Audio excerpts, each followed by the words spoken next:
안녕하세요. 성공예감 이대호입니다.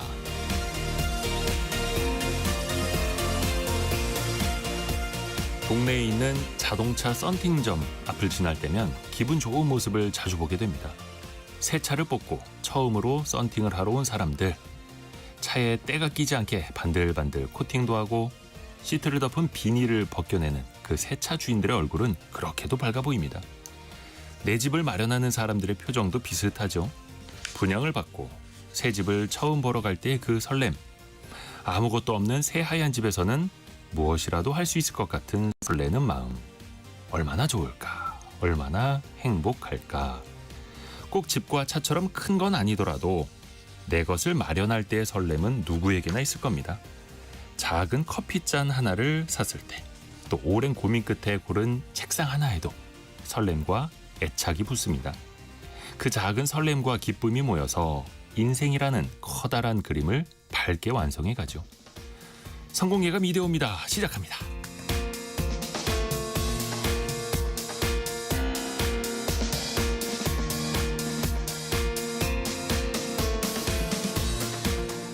안녕하세요. 이대호입니다. 자, 6월 19일 목요일 아침입니다. 오늘도 함께해 주셔서 감사합니다. 어제는 제가 개인 사정으로 하루 자리를 비웠는데요. 그래도 여러분들이 또 김원장 기자와 함께 오랜만에 또 함께하는 또 반가운 시간이었을 거라고 생각을 합니다. 김원장 기자님께도 고맙다는 인사 말씀드리고요. 자, 오늘도 경제상식 퀴즈가 나갑니다. 이 경제상식 퀴즈의 정답이 여러분의 노후를 더 든든하게 해줘야 할 텐데요. 사실 국민연금만으로는 노후 소득이 부족할 수밖에 없죠. 해서 그걸 보완할 수 있는 이 제도의 중요성 아무리 강조해도 지나치지 않은데요.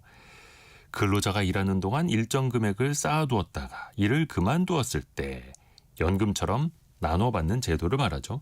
그런데 문제는 최근 10년 평균 수익률이 2% 수준에 머물러 있다는 겁니다. 거의 은행 예금이자 수준밖에 안 되죠. 중간에 돈을 찾아 쓰는 경우도 많고요. 실제로 연금처럼 이걸 나눠서 수령하는 비율이 10건 중에 1건밖에 안 된다고 합니다.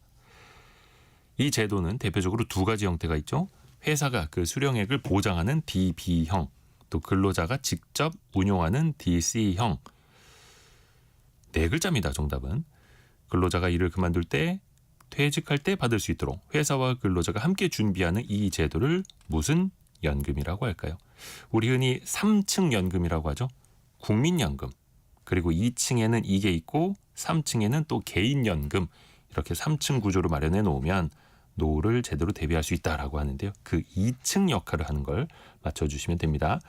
짧은 문자 50원, 긴 문자 100원이 드는 샵 9730, 또 KBS 콩이 열려 있고요. 추첨을 통해서 다양한 선물 보내드립니다. KBS 콩과 유튜브를 통해서도 다시 보고 다시 들으실 수 있고요. 성공예감 이대호입니다. 자주 검색하시면 성공이 가까워집니다.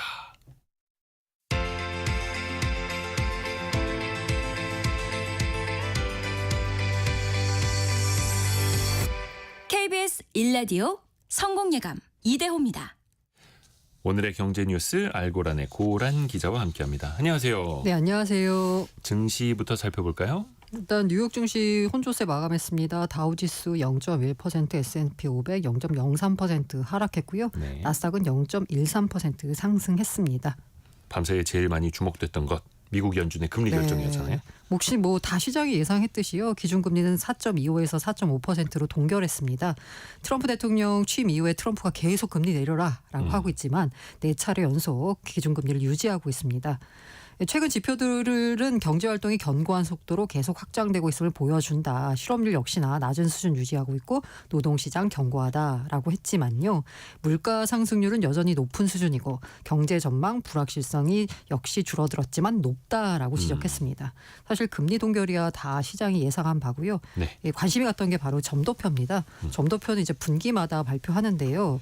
이 연준 위원들이 19명이 있는데 이분들이 이제 앞으로 금리 어떻게 될 것 같니? 라고 해서 자기의 금리 전망을 점으로 찍습니다. 네. 그래서 이게 어떻게 바뀌냐. 지난 3월보다 이번에도 올해 말까지 금리가 0.25%포인트씩 2번 내려갈 거다라고 전망했습니다. 올해까지는 변동 없다. 그러니까 3월에 나온 전망과 같거든요. 네. 그런데 이게 좀 뜯어보면 좀 다른 게 뭐냐면 극단적이에요. 금리가 지금과 변동 없다라고 한 사람이 8명이고요. 네. 2번 내릴 거다는 8명이에요. 그래서 이 점도표를 보고 어떤 분들이 이제 다이버전스라는 표현을 쓰더라고요. 분산돼 있다라는 겁니다. 그러니까 축구로 따지면 저 공격수랑 수비수의 위치가 더 멀어졌다는 거죠. 그러니까 평균으로 보자면 지난번하고 똑같은데 네. 이게 다 떨어져 있는 거예요. 그러니까 연준의 금리 결정에 대해서 연준 위원들조차도 극단적으로 갈리고 있다라는 겁니다. 그러니까 쉽게 말하면 어떻게 될지 모른다. 네네. 그래서 금리 결정의 불확실성이 높아졌다라는 표현을 쓰더라고요. 근데 다만 이제 2026년 내년하고 내후년 말 금리 전망치가 올라갔습니다. 그러니까 내년에도 한 번, 그리고 내후년에도 한 번 정도밖에 안 내릴 것 같아라고 해서 3월보다는 조금 더 매파적으로 변했습니다. 그리고 이제 관심이 가는 게 사실 그 금리 발표보다는 기자회견이잖아요. 예, 그러면서 관세 여파가 일부 나타나기 시작했고 여름께 더 많이 알게 될 것이다라고 네. 파월 의장이 발언했습니다. 그리고 앞서 말씀드린 대로 점도표 보니까 금리 어떻게 될지 모른다라는 게 나타났잖아요. 통화 정책 경로도 불확실하다라는 점을 시사했습니다. 우리 증시는 오늘 양호하게 출발하고 있습니다. 네, 뭐 앞서 양호하게 출발했었는데 지금 방금 네. 코스피가 살짝 음전했네요. 아, 이거 한 30초 전에 봤는데. 제가 지금 보니까 코스피는 0.01% 그리고 코스닥은 보합 정도에서. 코스닥은 네. 0.01% 네. 그리고 코스닥은 약간 오르고 있고요. 강보합, 코스피는 약보합으로 거래되고 있습니다. 사실 출발할 때는 한 0.5% 가까이 올랐었는데요. 네. 지금은 이런 상황이고요. 시장이 조금 눈치를 보는 것 같다라는 생각이 듭니다. 그런데 이제 어제 시장을 보자면요. 어제는 네이버의 날이었다라는 생각이 듭니다. 네이버가 급등했습니다. 이 네이버 같은 경우에는 최근에 뭐라고 표현했나요? 약간 교포제가 있다라는 라고 말씀드릴 수 있을까요? 일단 새 정부 초대 AI 미래수석 사실 그러니까 대선 때 공약으로 이재명 정부가 내세웠던 게 1번이 AI 100조 투자였어요. 네. 그만큼 AI에 중점을 둔다는 건데 그러니까 청와대 안에 있는 AI 미래수석 굉장히 중요한 위치겠죠. 여기에 하정우 전 퓨처 AI 센터장 그러니까 네이버 출신입니다.가 임명이 됐고요. 그 JP 모건이 우리나라가 좀 외국계 보고서에 좀 민감하잖아요. 네. 여기요. 이 JP 모건이 야 정부가 AI에 100조 원 투자한다. 그러면 이거 바로 네이버 수혜다. 라고 하면서 목표 주가를 올렸어요.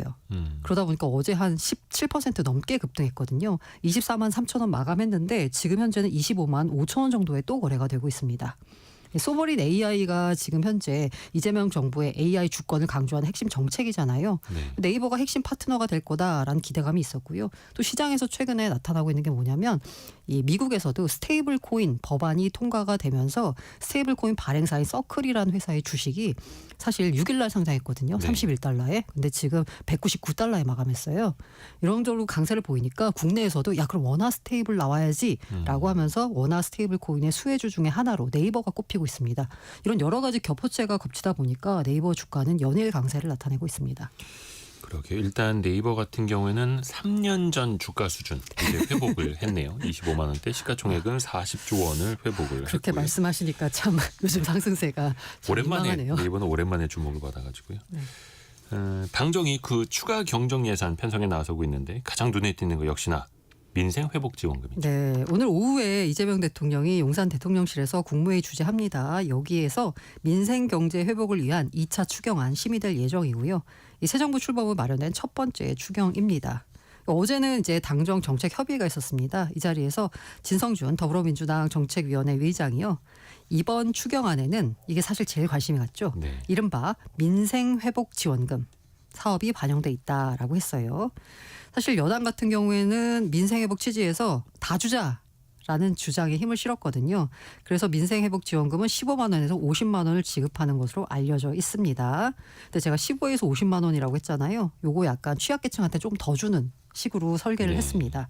그래서 진 의장 같은 경우 추경 규모와 관련돼서 35조 원 돼야 된다라는 입장을 당이 제기했는데 1차, 2차 추경 합하면 그 정도 규모에 근접한다라고 했어요.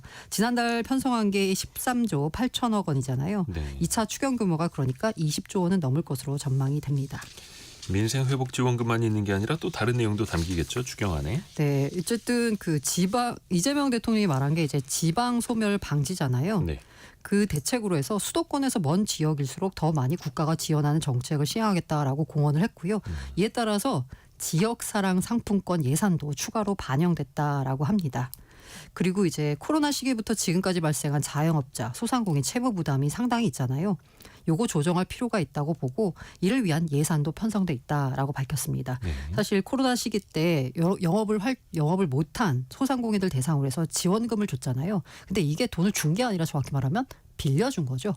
그러니까 여전히 못 갚고 빚으로 남아있는 물량이 상당하다라고 합니다. 이걸 이제 채무 재조정을 해주겠다라는 거고요. 아울러서 취약계층의 긴급복지, 구직급여도 반영이 됐다라고 밝혔습니다. 그리고 세입 경정, 그러니까 세수가 줄거나 늘었을 때 예산 수정하는 거 있잖아요. 네. 요거 이번 추경의 특징입니다. 이게 그 세수 결손 책임 피하려고 세입 경정 절차 밟지 않았는데 이번에는 이걸 반영하겠다라고 했고요. 이렇게 되면 이제 지방자치단체 교부에 지방교부세가 줄어듭니다. 그런데 지방정부 부담을 고려해서 이번엔 정산하지 않기로 해서요. 지자체가 받아가는 지방교부세 그대로 받아갈 수 있습니다. 어쨌든 이 정부가 2차 추경안 오늘 국무회에 의결하고요. 이거 국회에 제출하면 7월 초에는 국회 본회의를 통과하겠다라는 게 이제 민주당의 목표입니다. 근데 어쨌든 민주당이 과반 이상이기 때문에 목표를 세우면 아마 될 거예요. 근데 이 가운데 이제 그 소수인 국민의힘 측은 이런 입장을 밝혔습니다. 취지에는 공감한다. 하지만 우려가 있다. 뭐다? 물가 및 국가 채무 부담. 요거는 좀 우려가 있다라고 밝혔습니다. 아무래도 돈이 풀리면 물가가 또 꿈틀댈 염려가 생기죠. 네. 또 그 지원금 자체를 두고서도 계속해서 반응이 좀 엇갈리고요. 이게 지원금이라고 하는 게요. 아까 말씀드린 대로 선별로 주는 게 아니라 그냥 다 주는 거잖아요. 예, 그러다 보니까 요거에 대해서도 뭔가 마냥 좋아하진 않습니다. 네. 일단 좋다라고 밝힌 측은 어쨌든 뭐 쿠폰 돈이 풀리는 거니까 경기 회복에 도움이 되는 건 아니냐. 그리고 이제 소상공인 연합회 측에서도 야 그때 코로나 때 지원금 받았더니 그 당시 상가에 반짝 활기가 돌았다라는 네. 입장 밝혔습니다. 그런데 이제 시큰둥한 반응은 뭐냐면요. 돈을 뿌리는 순간 그 빚은 결국 나한테 오는 거 아니냐. 결과적인 내 세금 부담으로 돌아오는 거 아니냐라고 시큰둥한 반응도 있고요. 네. 그 한국개발연구원이요. 코로나19 지원금 지급했을 때 그때 경제 효과가 얼마나 있었는지를 한번 점검을 해봤어요. 이제 2020년에 줬을 때. 지원금이 지급된 직후에는 전체 카드 매출 증가했습니다. 네. 그런데 그 다음에는 다소 하락을 했고요. 그러다 보니까 소비가 한 분기 정도만 효과가 지속될 것이라는 분석도 나오면서 과연 이 지원금을 주는 게 얼마나 효과가 있을지에 대한 논란은 여전한 것 같습니다. 어차피 써야 할 돈을 대체하기 때문에 뭐 분기별로나 월별로 약간 시점만 왜곡되는 네. 현상이 나타나는 것 아니냐 또 이런 우려도 있는 그리고 거고요. 관련해서요. 방금 네. 전에 배달의 민족의 운영사인 우아한 형제들이요. 네. 10,000원 이하의 주문에 대해서 중개 이용료를 전액 면제하고 배달비를 차등 지원하기로 했습니다. 3년간 최대 3천억 규모를 업주들에게 지원하는 등 추가 상생 방안에 중간 합의한 내용을 전해드리겠습니다. 어쨌든 기업들도 뭔가 이렇게 상생할 수 있는 뭔가를 계속 내놓고 있는 상황입니다. 또 이제 정권 초반에는 네네. 라면 가격, 식품 가격, 그 다음에 은행들 예대금리 차, 그 다음이 또 이제 플랫폼 기업들 네네. 아닙니까? 우선 먼저 좀 손을 들었네요. 네네. 예. 한국은행 이창용 총재도 이 추경안에 대해서 입장을 내놨어요. 어제 물가 안정 목표 운영 상황 점검 설명회가 열렸습니다. 이 자리에서 이제 기자들이 물었습니다. 이 추경안 어떻게 보세요라고 했더니 이창용 총재가 당적의 추경안 내용을 보지 못해서 평가하기는 어렵다라고 했지만 어쨌든 재정 효율성 면에서 볼 때 선택적인 지원이 어려운 자영업자와 영세업자를 돕는 데 효율적이다라고 했습니다. 사실 지금 여야는 이제 보편 지원 그러니까 여당 쪽은 보편 지원을 하고 있잖아요. 네. 그런데 어쨌든 이 효과만 따져보자면 선별 지원이 더 효과적이다라는 입장을 밝혔습니다. 뭐 앞서서도 이창용 총재는 이런 입장을 계속 밝혀왔고요. 그 추경 규모 20조 원 안팎이잖아요. 이에 대해서 어떻게 평가하느냐에 대해서는 기본적으로 우리 경제가 좋은 상황이 아니기 때문에 추경을 늘리는 게 성장에 기여하는 바가 크다라고 평가했습니다. 다만 이제 그 효과에 대해서는 여전히 성장에 대한 기여가 높고 물가에 준 영향 크지 않을 것이라고 오래 전부터 생각해왔다라면서 이게 한번 추경하는 쪽에서 한번 추산을 해보니까요. 네. 20조 원 안팎의 추경 규모다라고 전제로 해가지고 보니까 올해 물가에 미친 영향은 제한적이고 내년 물가에 미친 영향이 0.1%포인트 정도니까 돈 푼다고 해서 물가가 많이 올라가는 건 아닌데 우리 경제가 너무 어려우니까 돈 푸는 거 찬성한다는 쪽의 입장을 밝혔고요. 다만 이 지원 입장에서 보자면 보편 지원보다는 선별 지원이 나을 텐데라는 입장을 내놓은 거죠. 물가 이야기 뭐 당연히 이제 한국은행의 통화정책 제1 목표가 물가 물가 안정이기 안정이죠. 때문에요. 현재 물가는 지금 이창용 총재 어떻게 보고 있답니까? 요거에 대해서도 이제 그 얘기 질문을 했어요. 네. 정부가 이제 라면 등 가고 싶은 가격 이거 인위적으로 통제하려는 것 아니냐라고 하는 걸 이제 어떻게 보느냐 하는 총재한테 물었더니 이제 네. 이창용 총재가 하나하나를 두고 가격 통제라고 얘기할 정도는 아니다. 라면서 한은은 전체 물가 수준을 관리하고 공급 요인이 변하거나 특정 기간에 특정 품목 가격이 굉장히 오르면 기획재정부라든지 물가관리당국에서 마이크로로 본다. 그러니까 한은은 크게 매크로하게 보는데 이 기재부 등에서는 이제 마이크로하게 보기 때문에 이거 언급한 것에 대해서 그다지 이제 부정적으로 보지 않는다는, 대통령이 라면값 언급에 대해서 부정적으로 보지 않는다는 식으로 얘기를 한 겁니다. 서로의 역할이 있는 거죠. 네, 중앙은행은 맞습니다. 거시를 그리고 행정부는 미시적인 걸. 네, 그리고 이제 물가 상승률 목표치가 2%잖아요. 요걸 보자면 이제 안정적인데 체감 물가가 높다. 근데 체감 물가를 봤더니 이게 수도권 가계의 주거비 부담이다라는 거고요. 이창용 총재는 수도권 집값이 올라가는 건 몇 년간 공급이 부족할 것이라는 기대감 때문이다라고 하면서요. 새 정부는 처음부터 이 기대감을 관리하는 게 중요하다라고 하면서 구체적으로는 수도권 공급안이 나와야 될 거다라고 얘기를 했습니다. 그러니까 이창용 총재도 집값 잡는 건 공급이다라는 입장인 거죠.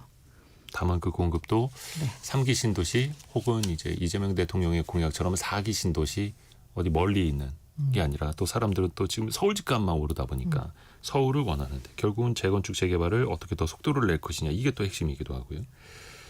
이창용 총재가 가상자산 또 국제유가에 대해서도 발언을 했어요. 유가 관련돼서는 이게 만약에 이제 공격이 지금 이제 공격할지 말지 지금 아직까지도 불확실한 상황이잖아요. 미국이 이란에 대한 공격. 네, 맞습니다. 근데 이제 뭐 어쨌든 지금 불확실한 상황인데 만약에 국제유가가 내년까지 배럴당 평균 75달러 유지하면은요.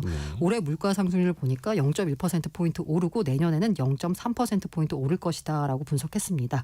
그러면서 사실 국제유가 이거 우리가 어떻게 할 수 있는 부분은 아니잖아요. 그럼 더 악화하는 상황 없었으면 한다라는 식으로 얘기했고요. 최근 많이 화제가 되고 있는 원화 스테이블 코인 관련돼서는 필요하다고 생각하고 발행에 반대하지 않는다라고 말은 했지만요. 다만 이 원화 스테이블 코인이 발행되면 오히려 달러 스테이블 코인과 교환이 쉽게 돼서 달러 스테이블 코인 수요가 늘고 외환 관리에 어려움이 있지 않을까 우려한다라면서 외환 관리의 어려움에 대해서 토로했습니다. 참고로 국제유가 WTI 기준으로 이 시각 현재 배럴당 73달러대니까요. 최초에 이스라엘이 이란을 공격했을 때 당시 이후로는 더 올라가지는 않고 있는 상황입니다. 현재까지는 그렇고요. 짧게 하나만 더 들어볼까요? 오아시스 마켓이 팀원 인수하기로 했잖아요. 어느 정도까지 진행됐나요? 일단 4월 팀원 인수 예정자로 선정이 됐고요. 네. 그리고 내일 서울회생법원에서 관계인 집회를 열고요. 지난달 법원에 제출한 회생계획안 심의에 들어갑니다. 이 회생계획안이 가결되려면 이제 뭐 여러 가지 담보권자들의 이제 동의가 필요해요. 만약에 가결될 경우에 오아시스 마켓이 팀원을 최종적으로 인수하는 겁니다. 알고란의 고란 기자와 함께했습니다. 고맙습니다. 네, 감사합니다.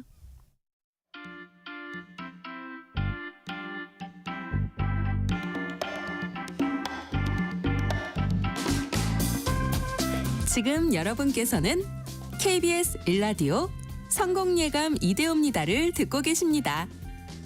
프로그램에 참여하신 청취자 여러분께는 추첨을 통해 Y스트릿에서 밝은 눈과 두뇌 건강, 활력까지 한 번에 와이즈 부스터를, 아름다운 식탁 창조 주비푸드에서 뿌리 담은 리얼 생 와사비를, 쉽고 빠른 판촉물 제작 시너지 기프트에서 고속 충전 알람 시계를, 그리고 성공예감에서 준비한 커피 쿠폰을 보내드립니다.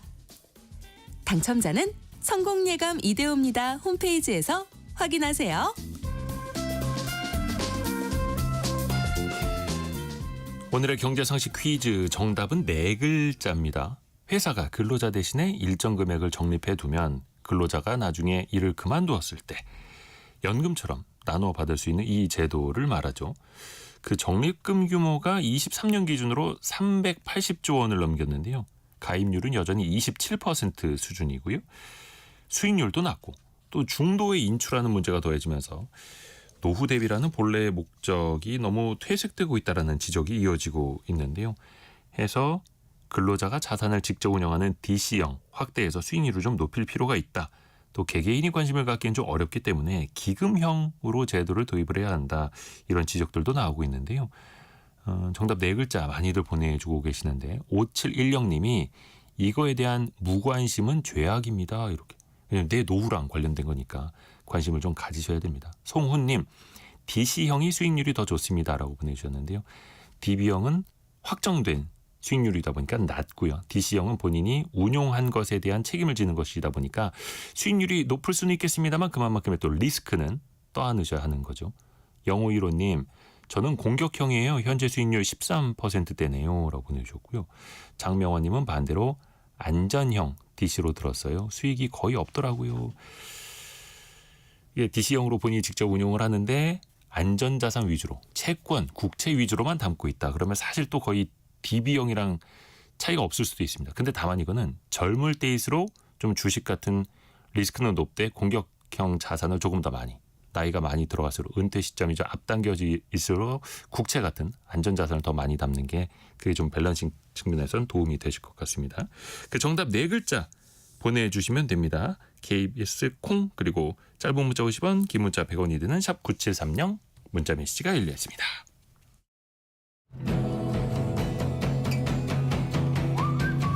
오늘의 움직임에 주목하고 세상의 흐름을 놓치지 않습니다. 여러분의 내일을 응원하며 성공의 열쇠를 함께 찾아갑니다. 성공예감 이대호입니다. 상식을 뒤집어서 생각해보는 역발상 경제 시간입니다. 한 글로벌 투자은행에 따르면요, 올해 전 세계 구독 시장이 약 2,000조 원을 넘어설 거라고 하네요. 구독 경제 갈수록 커지고 있는데, 근데 구독 서비스를 도입한다고 해서 이게 다 잘 되는 건 또 아니죠. 서울벤처대학원 대학 전호겸 교수와 함께 구독 실패 열전을 통해서 반면 교사를 찾아보겠습니다. 강제 구독의 시대 저자이기도 하죠. 전호겸 교수님, 어서 오세요. 예, 반갑습니다. 역발상 경제 전호겸입니다. 구독이 이제는 거의 기본인 그쵸. 시대가 된 것 같아요. 근데 이 구독 사업을 접은 기업들도 꽤 있어요. 생각 외로 꽤 많거든요. 네. 그러니까 이제 구독 서비스가 실패하는 이유가 굉장히 여러 가지인데 네. 굳이 5개 정도로 크게 나눠보면 첫째는 이제 소비자가 매달 돈을 내야 되잖아요. 그만한 가치를 못 느꼈을 경우고요. 둘째가 약간 아이러니한데 서비스가 너무 인기를 끌었을 때도 또 망할 때가 있거든요. 그러니까 왜냐하면 약간 뭐 원자재 값이 오른다든지 여러 가지 이유로요. 그 셋째가 고객의 취향을 제대로 파악하지 못한 채 시작해가지고 이탈하는 경우가 있고요. 넷째가 구독료가 사람들 많이 모이니까 구독료를 인상했다가 아 이거 뭐야 이러고 해지하고 나가버리는 경우가 있고요. 마지막으로 아 굳이 반복적으로 이걸 써야 돼? 이렇게 생각하는 경우가 있고 그래서 이런 5가지 이유로 보통 안 되는 경우가 있습니다. 기업들 입장에서는 수익을 또 지속적으로 가져가고 싶고 또 소비자들이 이탈이 되지 않게끔 관리도 해야 하는데, 근데 소비자가 생각할 때 일단 구독료가 비싸다는 게 또 부담이 될 수밖에 없잖아요. 그렇죠. 이제 구독료도 비싸고 약간 구독을 굳이 해야 되는 경우가 있을 수도 있는데 예를 들어 가지고 미국에서 OTT 구독 관련 굉장히 흥미로운 사례가 있는데요. 네. 큐비라고요. 퀴비? 예. 네. 이 회사는 처음에 투자금만 무려 17억 5천만 달러. 그러니까 우리나라 돈은 지금 현재 한 2조 몇천억 정도를 투자를 받은 거예요. 초기 투자를. 2조 원 넘게 투자를 받았다. 네, 그러니까 세상에 그런 게 거의 없잖아요. 뭐 네. 2억, 200억 이래도 신문에 나오는데 뭐 2천억도 아니고. 근데 왜 그랬냐면 이분들이 창업자가 드림웍스 공동 설립자, 휴레퍼커드 CEO 뭐 이런 분들을 만드시니까 오 이건 대단하겠다. 그리고 심지어 이 큐비라는 데가 굉장히 전략이 좋았어요. 뭐였냐면 보통 우리 유튜브는 10분 이상이잖아요. 대부분 네. 그 광고료 때문에. 그리고 틱톡은 보통 1, 2분이잖아요. 이 중간이 비어 있잖아요. 네. 그래서 여기서 5분에서 7분 사이 비어 있는 시간을 공략하겠다. 그래서 사람들이 버스를 기다리거나 커피숍 가서 커피 기다리는 동안 보게 하겠다. 이래서 처음에 사람들이 엄청 온 거예요. 뭐 내용도 뭐 나름 괜찮고. 근데 갑자기 어느 순간에 망해버린 거예요. 왜 망했냐? 네. 앱 분석 업체 센서타워에 의하면 이제 3개월 정도 무료 체험을 한 거예요. 아, 예. 이러고 써봐 이랬더니 사람들 너무 좋다 이거. 그래서 했는데 이제는 돈 내세요. 유료로 전화했더니 가입자의 92%가 안녕 이러고 떠나버린 거예요. 열의 9이 떠났다고요? 네. 그러니까 92%가 떠났는데 무슨 그래서 바로 망했죠. 그러니까 경쟁력이 없었던 거예요. 맞죠. 그러니까 사실 처음에 이제 막 사람을 모았지만 네. 공짜니까 얼마든지 보지만 굳이 내가 돈을 내고 보진 않겠다는 거죠. 내가 공짜면 받지. 그렇죠. 네. 유료는 안 본다. 그렇죠. 근데 이제 뭐든 줬다 뺏었으면 이제 좀 기분이 나빠지기 마련인데 또 기업들은 또 이거를 유료화 안 할 수도 없는 거고, 이게 처음부터 구독 경제로 차라리 시작하는 게 나을까요? 그 무료였다가 유료로 전환하는 건 좀 반감이 생기니까. 그렇죠. 이거 약간 뭐 지금 현재 기업들이 하기엔 좀 그렇거든요. 프리첼이라고 혹시 이제 추억의 이름인데 그럼요. 굉장히 추억인데 이제 X세대들은 다는 네. 포털 사이트로 이제 2000년 초반에 이제 커뮤니티랑 클럽으로 굉장히 인기가 많았잖아요. 맞아요. 근데 거기서 갑자기 이제 유료화 정책을 이야기했다가 사람들이 왜 무슨 유료화 정책 이래가지고 점유율이 하락하면서 이제 2013년에 서비스를 종료한 적도 있거든요. 그리고 또 한메일도 뭐 유료 전환을 하다가 점유율이 빠져서 다시 돌아온 적도 있고. 근데 지금 예를 들어 다음메일 같은 경우에 제가 연구독료를 19,900원 주고 쓰고 있어요. 프리미엄을 메일을. 이메일을 유료로 네. 써요? 그 무제한 쓸 수 있거든요. 근데 제가 썼는데 갑자기 연락이 온 거예요. 이번 네. 달 25일부터 구독료를 75% 인상해서 34,900원 한다는 거예요. 그래서 제가 지금 되게 고민이에요. 34,900원을 주고 내가 유료로 이메일을 써야 되나? 이메일 하나 쓰는 것도 아닌데. 그러니까 저 같은 입장에서 과도하게 생각할 수 있는 거죠. 그리고 요즘에 가장 큰 이슈일 수도 있는데 이 OTT 보통 이제 사실 OTT 약간 보면은 네. 주변의 사람들과 공유 못하게 돼 있어요. 그리고 그렇죠. 대부분 아이디 공유 금지. 그렇죠. 그리고 약간에 보면 같이 집에 사는 가족 구성원 정도만 하게 돼 있거든요. 네네네네. 보통 다 다르긴 한데 그런데 이제 이거를 지금까지는 뭐 지인이라든지 멀리 떨어진 가족이랑 하는 것 같아서 암묵적으로 그냥 그러니 하고 봐줬는데 이제는 그게 안 먹히는 거죠. 왜냐하면 지금 한국문화관광연구원 발표에 의하면 국내 네. OTT 유료 구독 이용자 중 약 32%가 계정을 타인과 공유한대요. 그러니까 3명 중에 1명은 계정을 남하고 같이 공유하고 있는 거예요. 이러다 보니까 수익이 안 나오니까 이제 넷플릭스 같은 경우에 지난해 5월부터 전 세계적으로 우리나라 포함해서 계정 공유 제한을 걸었고요. 가족들도 다른 데 살면 추가 요금을 내라 같이 동거하지 않는 한. 그리고 디즈니 플러스도 이번 달 24일부터 국내에서 계정 공유 제한을 시작하고요. 심지어 티빙도 7월 1일부터 기준 기기 개념이라고 해가지고 계정 공유를 지금 제한하고요. 아마 웨이보도 티빙이랑 지금 합병 얘기가 왔다 갔다 하니까 거기도 비슷하게 할 것 같아요. 그래서 이렇게 지금 OTT들도 처음이랑 다르게 계정 공유에서 굉장히 이제 강하게 드라이브를 걸고 있죠. 그러니까 초반에는 많은 사람들이 경험해 그렇죠. 보게 하려고 많이들 공유하세요라고 했다가 나중에 또 수익이 중요하니까 그 하나둘씩 차단하고 있고 그렇죠. 또 반대로 돈 내고 구독하겠다는 소비자가 너무 많아도 문제일 때가 있어요? 그쵸. 굉장히 아이러니한데 아니 소비자가 많고 인기 많으면 좋은 거 아니야? 이런데 이래서 은근히 망하는 데가 많거든요. 이게 왜냐하면 구독이라는 게 초기 비용이나 세팅 비용이 굉장히 좀 고민하고 기획해야 되는데요. 그러니까 구독에서 가장 중요한 게 상품이나 제품의 원가거든요. 네. 그러니까 왜 이러냐? 최근에 중동 있고 위기니까 지금 원유가 엄청 오르잖아요. 네. 그러니까 이런 식으로 어떤 사태 때문에 이 원자재 값이 오르는 경우가 많아요. 네. 그러니까 예를 들어서 내가 뭐 샐러드나 뭐 반찬, 뭐 채소 이런 거 구독 서비스를 제공하고 있다. 그 안에 들어가는 채소값이 폭등했다. 근데 채소값은 잘 폭등하잖아요. 뭐 날씨 등 이유로.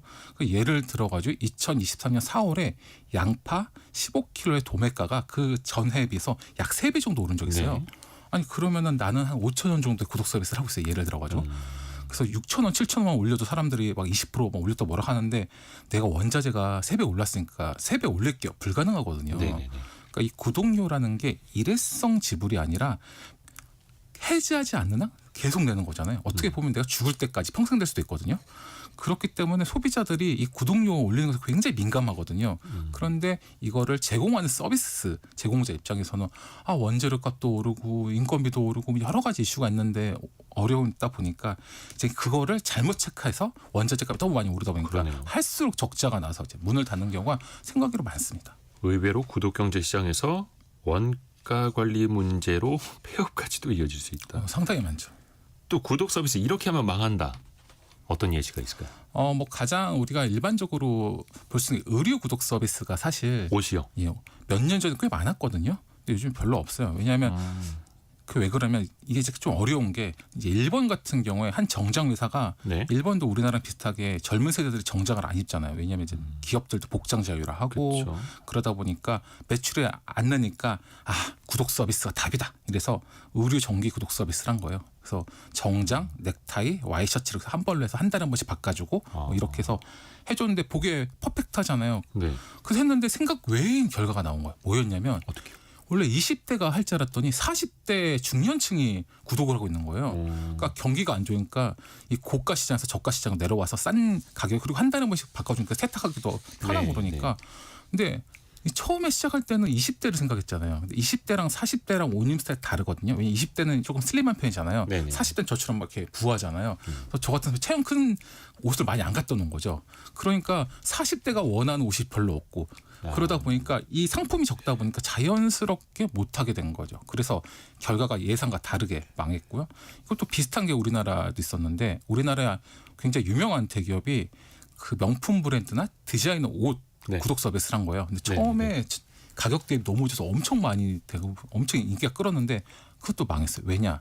사람들이 좋아하는 상품과 브랜드가 뻔한 거예요. 뭐 H, 뭐 에이스 뭐 이런 식으로 하니까 사람들 다 그것만 하려고 그러는데 그 옷을 왕자 갖다 놓지는 않잖아요. 그러니까 또 한정적인. 한정적이니까 눌렀는데 한 달 기다리십시오. 뭐 그러니까 이게 뭐야? 이게 뭔 구독이야? 이래가지고 했는데 세상에 모든 사람이 한두 개 브랜드만 좋아하는 건 아니잖아요.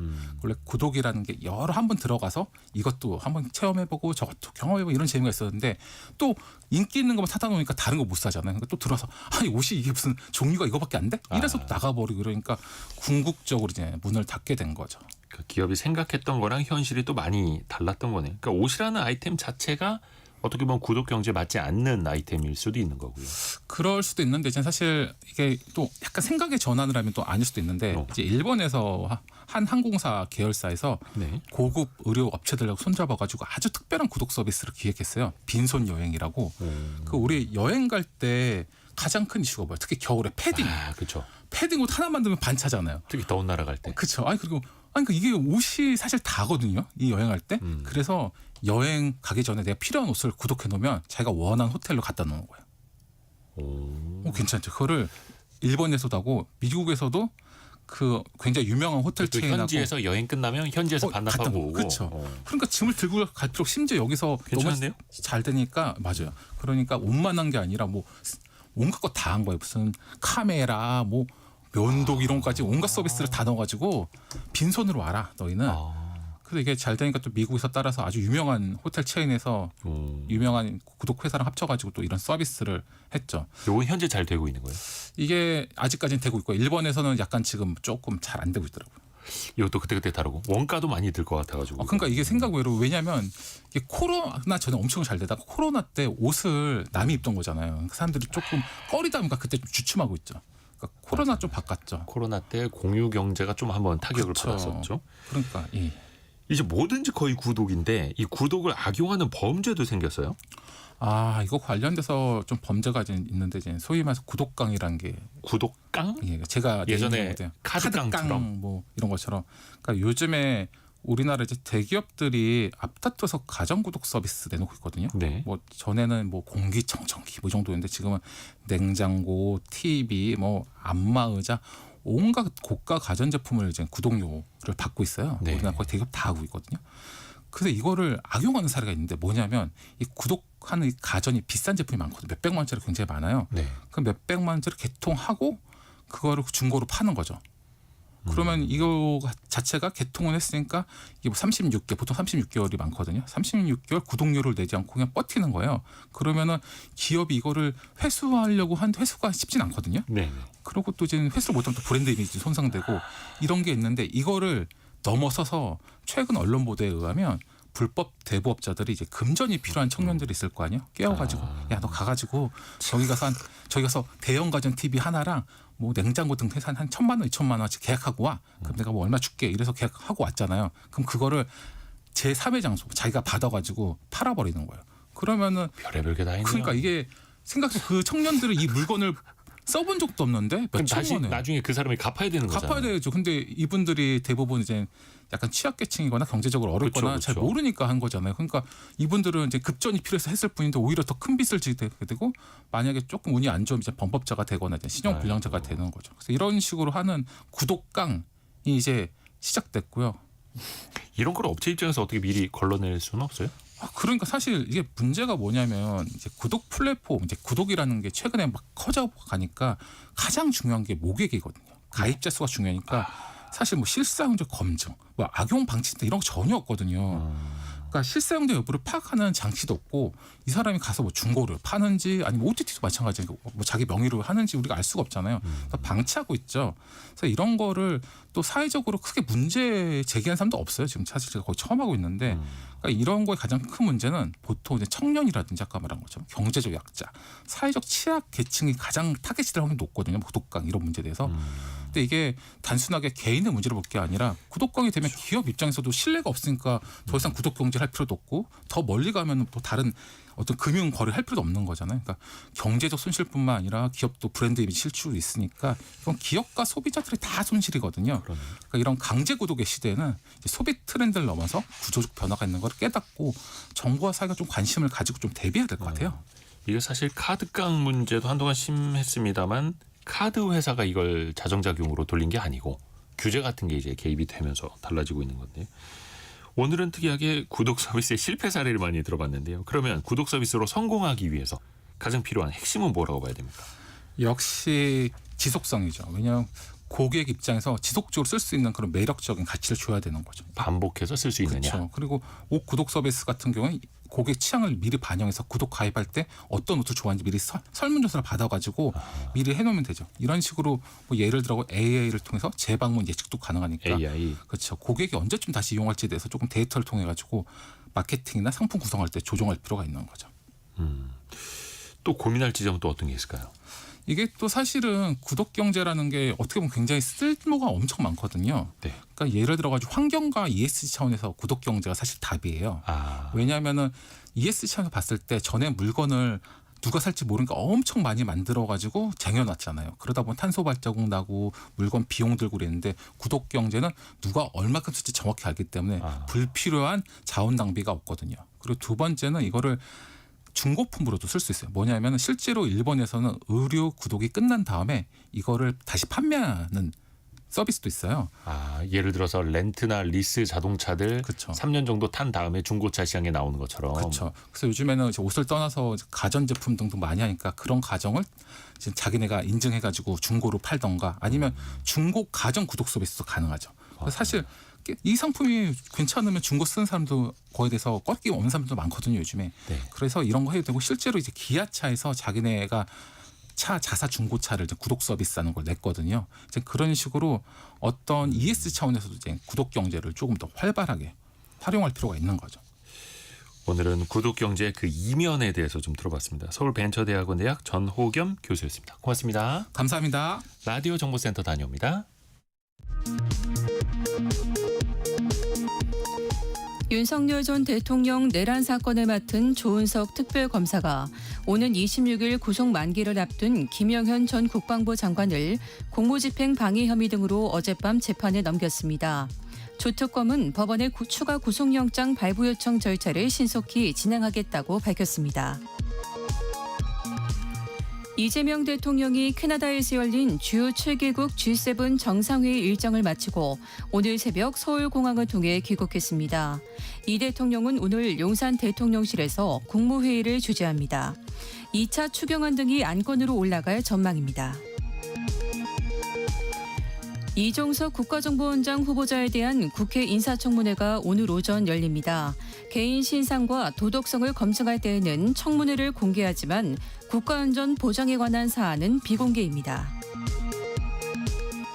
이재명 정부 인수위원회 역할을 하는 국정기획위원회가 오늘 금융위와 감사원 등 15개 부처로부터 업무보고를 받습니다. 국정기획위는 내일까지 업무보고를 모두 들은 뒤 다음 주부터 본격적으로 국정과제를 수립해 나갈 예정입니다.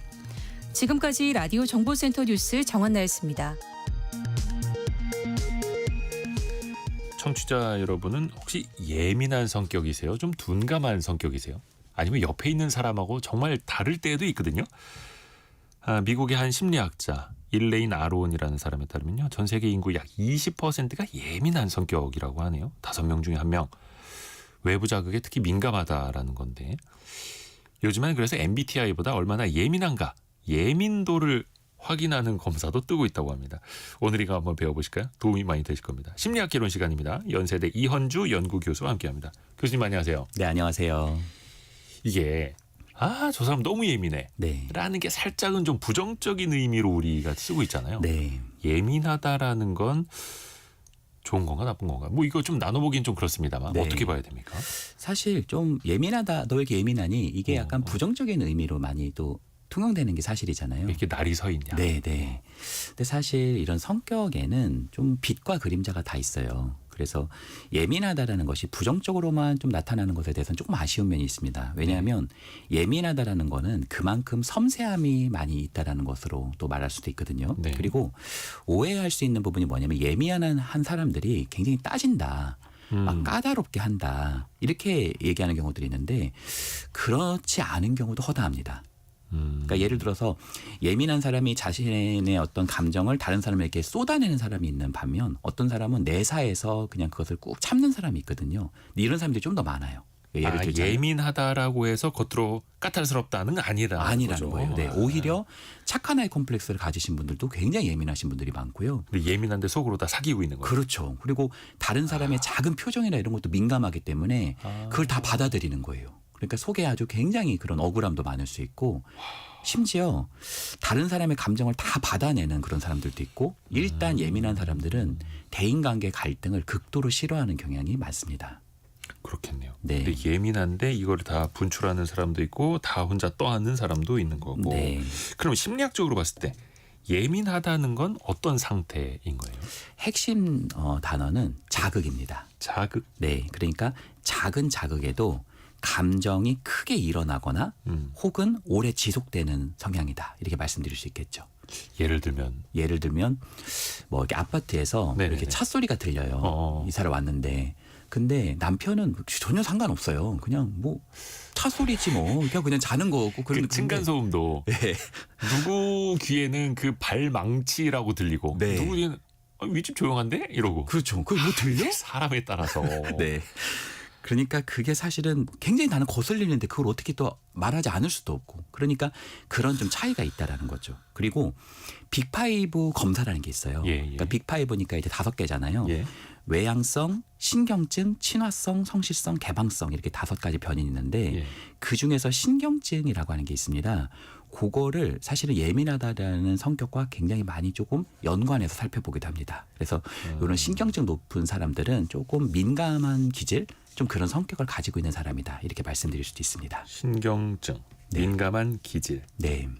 그래서 신경질 부린다고. 네. 근데 그게 예민하더라도 그렇게 표출을 하는 사람, 안 하는 사람 네. 있다라는 거. 이 자극에 대해서 또 민감도가 다르다라는 거. 네. HSP라는 심리 검사가 있다고요? 네, 있습니다. 이거 어떤 내용이죠? 그게 이제 감각 처리 민감성을 측정하는 검사입니다. 이제 테스트라고도 하는데요. 네. 문항들이요, 약간 어떤 정신적인 어떤 어려움을 묻는 문제라기보다는 예. 자신이 가지고 있는 어떤 특성을 묻는 질문에 좀 더 가깝다 이렇게 말씀드릴 수 있겠네요. 그러니까 자동차로 따지면 앞뒤에 이렇게 뭐 감지 센서가 몇 개나 있느냐처럼 네, 네. 사람에게도 센서가 얼마나 많은가. 맞습니다. 저 사람은 센서가 한 5개밖에 없고 누구는 한 15개 있고. 네. 이런 거예요? 아주 탁월한 비유예요, 정말. 그러니까 제가 좀 센서가 많아가지고 네. 진짜 피곤합니다. 네, 진짜 센서가 많은 거라고 딱 비교하시면 어떻게 보면 그 아주 비유가 적절하다고 보입니다. 그러니까 뭐 문항의 예시를 보면 예. 고통에 좀 민감한 사람, 또 뭐 카페인에 좀 민감한 사람. 카페인이요? 네, 카페인이 좀 둔감한 사람이고 민감한 사람 있잖아요. 또 좀 자주 사적이고 조용한 공간으로 좀 후퇴할 필요를 자꾸 느끼는 사람. 네, 더 나아가서 다른 사람의 기분에 크게 영향을 받는 사람. 또 작업 중일 때 누가 지켜보고 있으면 과하게 긴장되는 사람. 이런 문항들이 좀 그 안에 숨어 있다. 이렇게 말씀드릴 수 있겠네요. 그렇게 해서 이 감각 처리 민감성이 얼마나 높은가 낮은가. 네. 이게 진짜 신기합니다. 앞에서도 그 층간소음 잠깐 이야기를 했습니다만 똑같은 소리를 들어도 둔감한 사람이 있고 네. 똑같은 소리를 들어도 예민한 사람이 있고. 근데 이건 어떻게 타고나는 기질 같은 거예요? 사실 기질도 있습니다. 어느 정도는 타고납니다. 사실은요. 그러니까 대표적인 것이 감각의 역치라고 그러는데요. 예. 감각의 역치가 낮으면 쉽게 자극을 잘 느낍니다. 그러니까 아주 미세한 바람 소리나 미세한 어떤 소음에도 굉장히 민감하게 반응하는 어떤 면에서 예민한 기질로 가는 거고요. 감각의 역치가 높으면 웬만한 자극에도 마치 통나무처럼 잘 안 흔들리고 반응이 적은 사람이죠. 그런 사람은 좀 둔감한 기질이죠. 그러니까 예를 들자면 예. 둔감한 남편과 예민한 아내가 싸우면 누가 더 손해일까요? 예민한 사람. 그렇죠. 예민한 사람이요. 한창 날 쏘아붙였는데 네. 한 서너 시간 지나고 왜 그래? 뭐 그렇죠. 그리고 이제 자기 혼자 예민한 사람은 자기 혼자 삐졌다 풀렸다 삐졌다 풀렸다 계속 그러고 있는데 그 둔 감은 사람은 이미 뭐 그 사태는 다 잊어버리고 딴 거 하고 있는 슬쩍 자리 떠버리고. 네, 그럴 수 있죠. 그럼 또 한쪽은 또 답답하다고 하고 네. 저렇게 사람 말을 못 알아듣느냐 또 이렇게 하는데 네, 이게 또 기질 차이가 있는 거고 이게 역치라고 그러니까 나는 조금만 눌러도 예민하게 반응하는 사람. 네, 세게 눌러도 잘 통증을 못 느끼는 사람처럼 네, 네. 민감도의 어떤 통증의 감도 이렇게 생각을 해도 될 것 같네요. 뭐 예를 들자면 약간 바이올린 같은 사람이죠. 바이올린이? 바이올린은 작은 어떤 바람이나 이런 거에도 아주 민감하게 도구가 그 소리가. 반응하잖아요. 그렇죠. 네. 그런 그래서 사람일 수 있겠죠. 어떤 나무를 썼느냐에 네. 따라서도 소리가 달라진다고 그렇죠. 하고 네. 그러면 이런 예민한 성향 이게 항상 또 마이너스는 아닐 거란 말이죠. 도움이 그렇죠. 될 때도 있을까요? 왜 그 기자님 예전에 어떤 슈퍼히어로 영화 같은 거 보면 네네네. 갑자기 귀가 확 들리게 됐을 때 그 소음 때문에 되게 괴로워하는 거를 좀 우리가 영화 장면에서 볼 때가 있잖아요. 그러니까 어떤 능력에는 그런 대가도 있다고 생각돼요. 그러니까 다시 말하면 깊은 감수성과 창의성을 가진 사람들이죠. 그러니까 이분들은. 슈퍼히어로가 어디선가 누구에게 무슨 일이 생기는지를 네. 감각적으로 느끼듯이 네. 피곤하네요. 그러니까 스파이더맨의 센서 기능이라고 할 수도 있겠죠. 그러니까 감정의 결을 아주 섬세하고 포착할 수 있는 능력, 또 미세한 차이를 감지할 수 있는 능력, 더 나아가서는 높은 좀 직관력과 통찰력도 가지고 있는 사람들이라고 말씀드릴 수 있고요. 또 여러 연구를 보면요, 실제로 이렇게 예민한 분들이 실패할 확률이 굉장히 적다라는 연구도 있습니다. 예민한 사람이 실패할 확률이 낮다. 네. 왜냐하면 그만큼 대비하고 있었던 그렇죠. 거예요. 돌다리도 다 두들겨 보고 가니까 어떻게 보면 위험에 대한 민감한 경보 체계가 있는 사람들이다. 이렇게 얘기하기도 합니다. 오, 경보 체계가 잘 울려 있는 사람들. 예를 들어서 주차장에서도 네. 차 나가기 전에 네. 경광등이 삐 울리듯이 네, 그런 네. 게 있으니까 사고가 안 나는데 그렇죠. 주차장 나가는 사각지대에 경광등이 없으면 네. 사고 날 확률이 높아지는 것처럼 그렇죠. 그러니까 우리 몸에도 어느 정도 이제 센서가 있어야 된다. 네. 그러면 예민한 사람들은 어떤 직업군이 더 잘 어울릴까요? 일단은 약간은 남들이 보지 못하는 것을 보고 듣지 못하는 것을 섬세하게 듣는 능력이 있기 때문에 어떤 면에서는 탁월한 공감력 이런 것들이 잠재태가 있는 사람들이거든요. 잘만 성숙되면 어떤 면에서는 강사 혹은 상담 영역. 아, 상대의 반응을 민감하게 잘 봐야 되는 사람들. 그렇죠. 강사가 그냥 내가 외운 거 얘기하는 게 아니라 사람들의 반응을 보면서 조율하는 능력이잖아요. 또 영업할 수 있고 마케팅할 수 있는 능력, 또 사람을 돌볼 수 있는 능력, 그런 능력이 아주 좀 각광을 받는 직업군이 아주 좋을 수 있고요. 또 섬세한 내면의 풍부함이 있는 분들이 되게 많아요. 그래서 내면의 풍부함이요? 네, 보통 우리가 외향적인 사람들이 생각이 많다고 이렇게 생각을 하는데 네네네. 사실은 그것보다는 오히려 가만히 있는 분들이 더 생각이 깊은 경우들이 많거든요. 그러니까 생각이 없어서 말을 안 하는 게 아니거든요. 오히려 생각이 굉장히 많은데 말을 안 하는 사람들도 많거든요. 그래서 혼자 있는 시간 속에서 어떤 면에서 높은 창의성과 직관력을 가진 사람이 의외로 많고요. 더 나아가서 민감하고 예민한 사람들은 예술성하고도 굉장히 연관이 됩니다. 어떤 화가라든지 작가라든지 음악가라든지 이런 섬세한 어떤 창조성을 발휘할 수 있는 그런 능력도 가지고 있다 이렇게 말씀드릴 수 있겠네요. 그러니까 본인이 하고자 하는 일뿐만 아니라 직업 같은 거 선택을 할 때 본인의 기질도 잘 파악을 해서 네, 사실 너무 예민한 사람이 그 예민함을 좀 꺼야 하는 그런 직업 가졌을 때는 또 피곤할 수도 있는 거고 네. 둔감한 사람이 상대방 눈치도 못 보고 하는 일 하고 있으면은 뭐 당연히 성과가 떨어질 수밖에 없는 네. 거고 방송하는 사람도 약간 비슷할 것 같습니다. 그렇죠. 특히 네. 생방송하는 사람들은 네. 민감해야 되거든요. 일단 방송에 있으시거나 어떤 그런 관련된 직업군을 가지신 분들은 정도의 문제지 어느 정도의 예민감과 민감성을 아마 가지고 있는 사람이 대다수일 거라 생각합니다. 그래서 그 예민하지 않은 사람은 생방송에 좀 지각 좀 하는 사람도 있고. 네, 민감한 사람은 그분을 기다리면서 초조해하는 분들이겠죠. 근데 이런 경우도 있어요. 너무 예민해서 나 이거 너무 스트레스다. 네. 근데 이 타고난 기질을 바꿀 수도 없고 이거 어떻게 좀 다스릴 수 있는 방법이 있을까요? 사실 지금 민감하고 예민한 분들이 사실은 좋은 시대를 살고 있는 건 아니에요. 왜냐하면 지금 시대는 너무 자극도 많고 너무 좀 변화가 빠른 시대잖아요. 그래서 좀 너무 빠르고 시끄럽고 거친 시대에서 조금 민감한 사람들은 조금 힘든 그런 경향이 있죠. 그래서 저는 가장 좀 먼저 필요한 게 뭐냐면 네. 자극을 좀 줄이는 습관을 의도적으로 할 필요가 있습니다. 예를 들자면 예. 퇴근할 때 약 30분 정도라도 좀 감각을 디톡스할 수 있는 시간. 예를 들면 예. 스마트폰 같은 것을 조금 멀리하고 조명도 좀 낮추고 아, 음악도 잔잔한 음악을 듣고요. 좀 어떤 면에서는 너무 자극이 좀 세지 않은 독서라든지 아니면 좀 마음 챙김이라든지 그러니까 자극을 좀 캄 다운 시킬 수 있는 그런 활동들을 좀 해보는 것도 한 방식일 수 있고요. 컴퓨터, 스마트폰 좀 내려놓고 네, 조명의 조도 좀 낮춰놓고 네, 산책을 한다라든지 책을 본다라든지 네, 스스로 컨트롤할 수 있다라는 거네요. 네. 그리고 또 자신만의 어떤 면에서는 그런 배추가 좀 필요할 수 있어요. 왜냐하면 이런 섬세하다라는 것은 그만큼 쉽게 다칠 수 있거든요. 왜 우리가 바이올린은 잘 관리하잖아요. 네, 그런 것처럼 막 습도까지 관리하고. 네, 자신에게는 그만한 역량이 있으니까 자기를 조금 더 보호하고 관리할 수 있는 좀 어떤 면에서 자기 돌봄의 시간이 매우 필요할 수 있다 이렇게 말씀드리고 싶네요. 김진희님은 사람들이 저를 이제 예민하다고 하는데 제가 생각해도 너무 착하고 간이 작아요. 작은 일에도 가슴이 떨리고요. 그런데 한 번씩 폭발을 한다고. 네, 맞아요. 아까 처음에 말씀해 주신 것처럼 쌓아놓고 사는. 네, 근데 이것도 컨트롤을 해야 되고 나만의 배출구가 필요하다. 네, 근데 어디 벽에다 대고 소리를 지를 수는 없고. 네. 그러니까 억압된 거는 항상 나중에 터지게 되어 있습니다.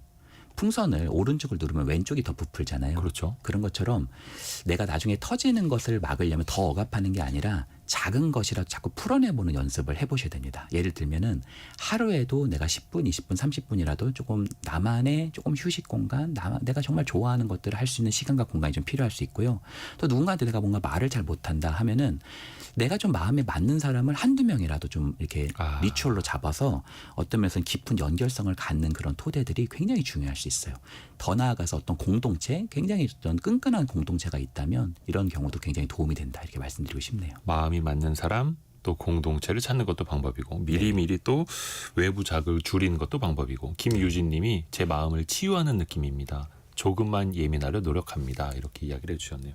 연세대 이현주 연구교수였습니다. 고맙습니다. 네, 감사합니다. 감사합니다. 저희가 2부에는요. 조선시대로 갑니다. 세종, 정조 등 일 열심히 하는 임금과 함께 일했던 조선시대 공무원들의 모습 이한 작가와 같이 한번 또 만나보시죠. 잠시 뉴스 들으시고요. 10시 5분에 금방 다시 돌아옵니다.